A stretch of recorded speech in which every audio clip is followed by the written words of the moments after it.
Welcome to Dead Man Talking. Tonight's story is a sinister and spine-tingling tale by the wonderful mind of Jgrupe. As ever, please do let us know what you thought down below in the comments box. Please do like and share.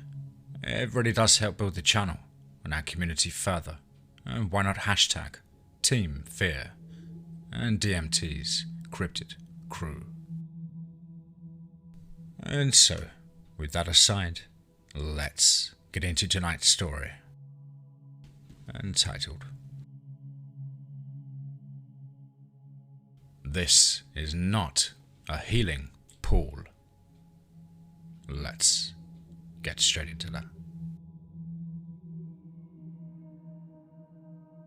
I live near a healing spring. It's famous around the world. You may have heard of it, and then again, maybe not. It's a well-known tourist trap about half an hour away from my house by car, and so I can go there any time I like.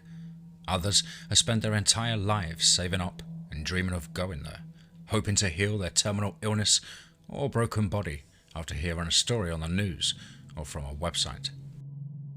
And it works. Not all the time, of course, but every once in a while, someone steps into the little lake and comes out completely healed. X-rays and CAT scans, MRIs and ultrasounds, they confirm the impossible. The doctors will even tell them, this is a miracle. The church will be notified and it gets put into writing that a person was supernaturally healed. These types of documented events are extremely rare. Each miracle is closely followed up on, and if the healing isn't permanent, it is no longer considered a miracle. But that's never happened, to my knowledge. Whatever goes on down there, under the murky mineral water, it sticks. The thing is, I've always been suspicious of the world-famous healing spring. The church is so secretive about it. They refuse to allow any scientific experiments to be done on the water or the soil there. This despite the fact that everything from cancer to MS to bone degeneration have been cured by the mystery water. They've owned the land for centuries. I've asked permission once to take some scuba gear into the water to try and run some tests, and they refused vehemently. Even under supervision, they won't allow any sort of exploration. Security guards patrol the shore, and bags are inspected upon entering, so there's no way to sneak my equipment in during the day when the place is open. But I thought of another way. I suppose I should explain why I'm so curious. Why I don't just trust the priests when they say it was simply God healing the sick with his divine power. I believe that's possible, mind you, but that's not what's happening here. When I was 8 years old, we went to visit the healing spring with my uncle. He had suffered from Parkinson's disease for years, and they thought perhaps he could be cured through the divine power of the pool. His entire body was shaking, and he had stepped into the water with tentative, quivering strides. But when he emerged from the pale blue lake, he was a different man. As he swam into the deepest part of the water, I saw his head go under and his eyes widened in surprise. It looked like someone had grabbed him by the ankle and pulled him under. When he came back up, well, he looked different. He came forth from the beach on sturdy legs, his gait sure and purposeful. I saw him walk right up to my mother and look her dead in the eyes, his face slack and expressionless. I'm fixed, he said, with a total lack of joy or enthusiasm. Let's get out of this place. As he spoke, I thought to myself, this man is not my uncle anymore. But of course, my mum refused to believe it. She figured he was the same old Uncle Dan, only healed. I told her that Uncle Dan was in trouble. He was still at the bottom of the lake. This new man, the new Uncle Dan, said not to be silly, and that he was standing right there in front of me. But when he spoke, his eyes flashed with something evil and full of hate for me at having spoken. They flickered pale blue for a second, like a second eyelid blinking sideways, and then back to brown. He winked at me and smiled, and I saw his tongue now looked far too big for his mouth. It was bunched up and folded over, crammed into his maw, like dinner leftovers in a bowl too small to hold them all. His yellow smoke-stained teeth were now white as snow, and he grinned widely, showing them to me. I tried to tell myself that it was just my imagination, but I knew it was true. I was just lying to myself because I was scared. Who am I kidding? I was fucking petrified. I knew Uncle Dan was not a nice man, whereas my old uncle had sung and joked and danced on his wobbly legs, and this man was a serious, mean and quick to anger. If I dropped something or took too long to get him a drink, he was always thirsty now. He would turn bright red and scream at me in a deep and terrible voice. "Hurry up, you little shit! Why the fuck's taking your stupid ass so long?" He would yell and scream and curse. He never joked anymore, and before that, he always had a joke or two. My mum stopped visiting him after a few months, and then, pretty soon, they barely spoke. But she never admitted that I had been right. She stubbornly insisted that this doppelganger, this imposter, was still her brother, and he had to be. I knew she was wrong, and worse yet, I had a feeling, a very overwhelming inkling, that Uncle Dan was still down at the bottom of that lake. It was like he was calling out to me for help from down there. If only I could find his body, I could prove the man wasn't really him, and that he had simply stolen my uncle's life. And so, one night, when I was in my late 20s, full of pride and fearlessness, I made my way over to the property. I had all my gear, my flippers, wetsuit, air tank, regulator hoses, a waterproof camera, flashlight, and everything else that I needed. I had been preparing for years to do this. I drove past the gated entrance a little ways and parked at the side of the road in tall grass. I got out of my car and made my way through the forest towards the little lake. The night sky was clear and cloudless. The full moon shone above and lit my path as I walked through the brush. I had to hide once or twice when I saw the flashlight beams of security guards patrolling the area, but kept moving again once they had passed by. I slipped through the woods as quickly and quietly as I could, making my way towards the healing pool further within the property. The security guards, they were everywhere, dozens of them. Why did they need such protection for a little lake, I wondered. It only convinced me further that something sinister was happening there. After a few close calls, once nearly walking right out into a garden, only avoiding detection just barely, I reached the water's edge. The surface was still and black, reflecting a mirror image of the stars and moon above. I saw something move in the water, and then it disappeared a second later. Probably just a fish or frog, I had thought to myself. I put on my equipment, still hiding at the edge of the forest next to the water. After a few moments of gathering my courage, I stepped into the inky, black water. It was thick with minerals and difficult to see. I took out my flashlight and turned it on. The visibility was still poor, but slightly better now. I kicked my legs and was propelled forward into the depths, my flippers making the work easy. I'm not sure exactly what I was expecting to find down there, but I definitely wasn't expecting what I saw next. Those look like giant figs, I remember thinking to myself. Have you ever eaten a fig? You know when you cut one open and inside are all those little tiny alien-looking finger hairs, like cilia on a microscopic cell, but larger, and they group together like a mouth in the middle. Well, that's what I saw.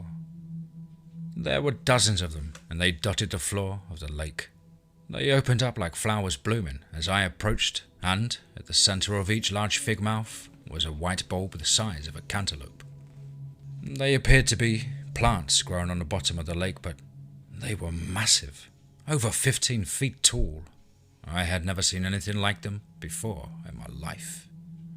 They were purple and gold and moved as if they were alive. As I got closer, I saw strange vines as well, coiled like snakes at the base of each plant. I swam down to look and saw they were moving around like snakes.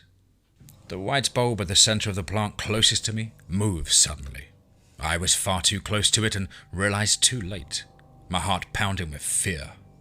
The white round thing rotated downwards and I saw what looked like eyes staring at me from it. I couldn't pry my eyes away despite my rising terror. I looked closer and realized whose eyes they were.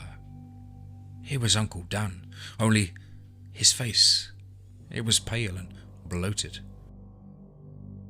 His brown eyes were wide and afraid, just as they looked that day when he went under the water and disappeared almost 20 years before.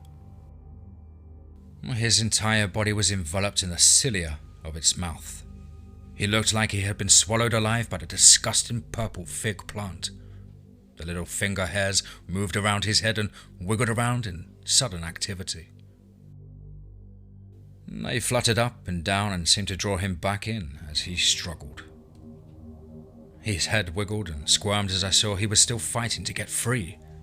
He was alive, nearly 2 decades later, and he was still alive. I saw his bloated face was covered in fibrous plant material, which made it possible for him to scream more.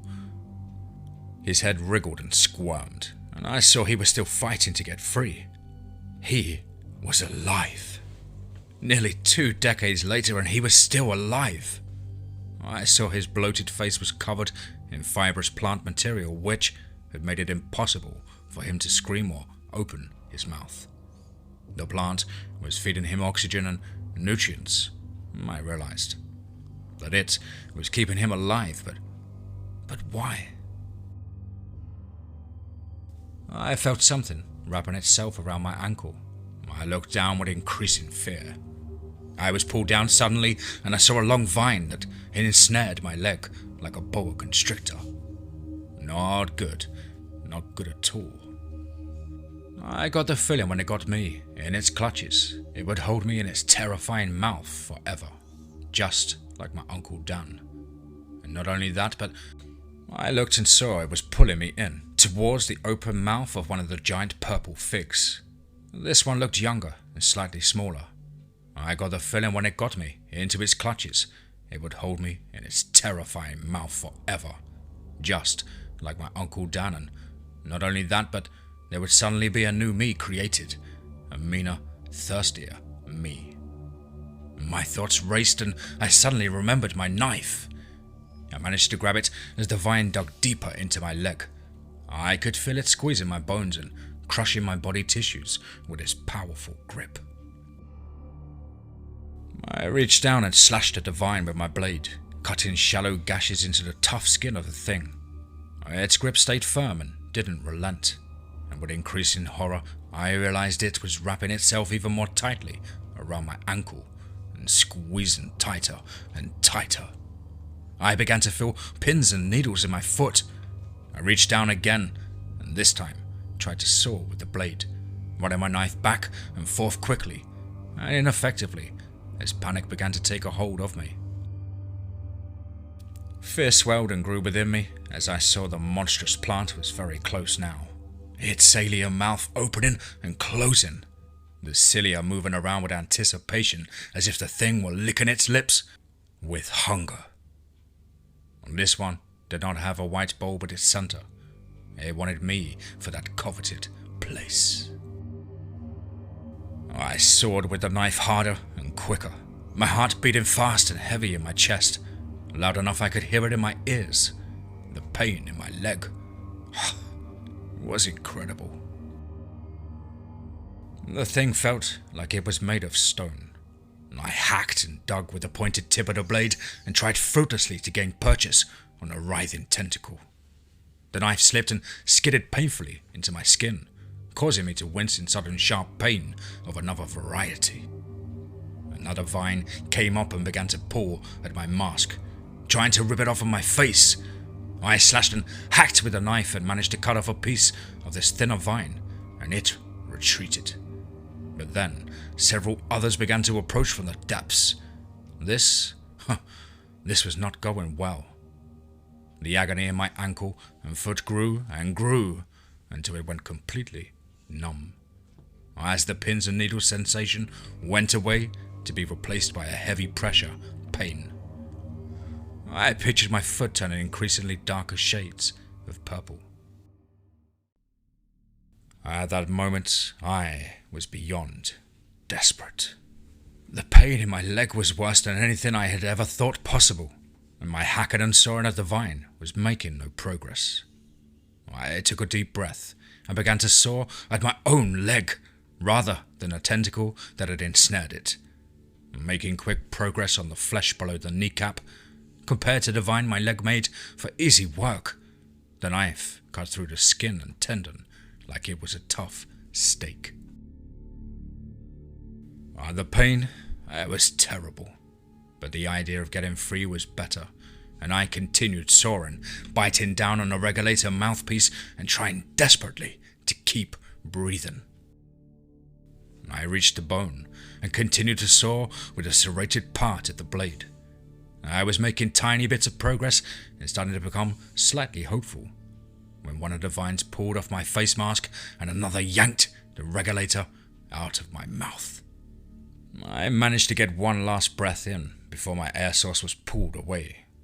I held my breath and swung the knife wildly, trying to scare the tentacles off, and then went back to my leg. I was through the bone. Finally!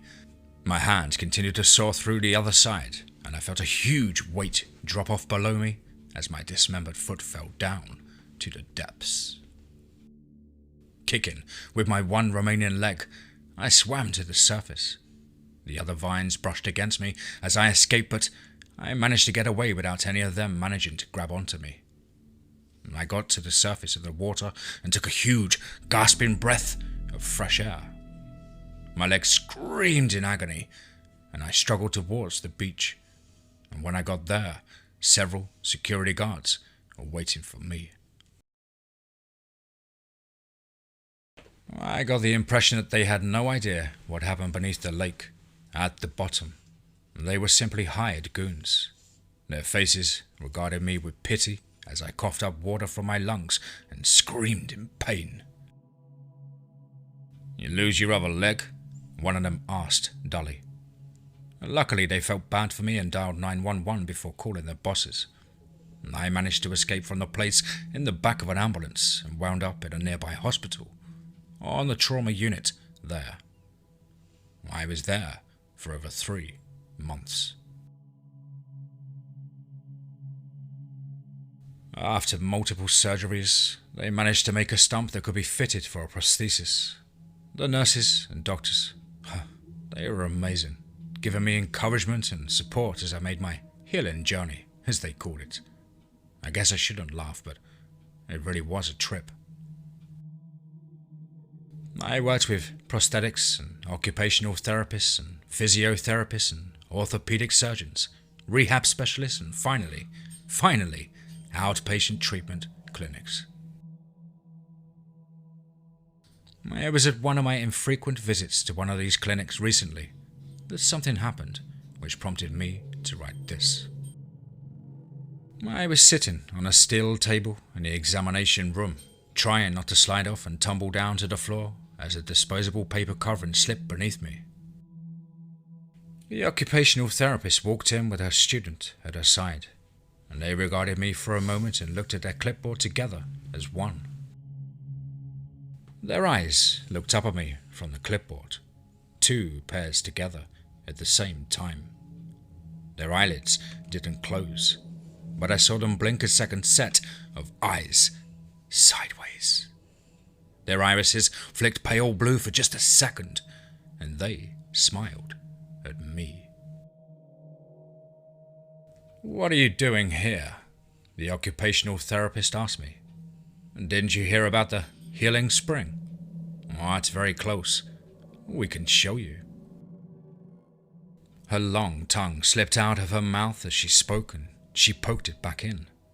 A thick, purple and gold vine.